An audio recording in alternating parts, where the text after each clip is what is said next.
Les récents événements militaires en Ukraine révèlent une intensification des combats, marqués par des actions stratégiques et des affrontements significatifs. Le 11 janvier, les forces armées ont connu une journée particulièrement chargée, illustrant la complexité du conflit qui se déroule dans la région. Dans ce contexte, les Stormtroopers de la 114e brigade ont réussi à occuper le village de Shevchenko, situé à l'ouest de Kurakovo. Cette manœuvre témoigne de l'engagement des troupes à consolider leur position sur le terrain, face à une opposition toujours résiliente. En parallèle, les équipages Grad du Vostok GRV ont apporté un soutien crucial à l'infanterie sur le front de Donetsk, où les combats font rage.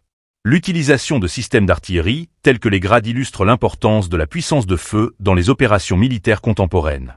Les soldats de la 74e brigade n'ont pas non plus tardé à faire parler d'eux.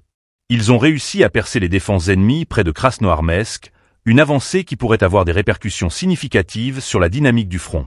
Cette percée est le résultat d'une planification minutieuse et d'une exécution tactique, mettant en lumière les capacités des forces ukrainiennes à s'adapter aux conditions fluctuantes du champ de bataille.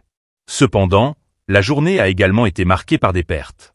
Une frappe d'ATGM a touché un véhicule blindé américain Stryker, utilisé par les forces armées ukrainiennes.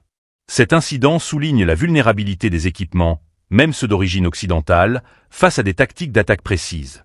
Il est crucial de prendre en compte ces éléments pour comprendre la portée du conflit et les défis que doivent relever les forces ukrainiennes.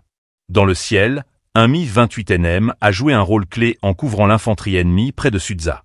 L'utilisation d'obus C-8 KOM témoigne de l'évolution des capacités aériennes, où les hélicoptères d'attaque sont devenus des acteurs déterminants dans le soutien des opérations au sol.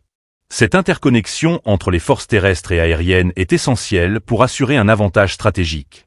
L'opération spéciale du 11 janvier met en lumière non seulement la bravoure des soldats sur le terrain, mais aussi la complexité des enjeux militaires et politiques en jeu.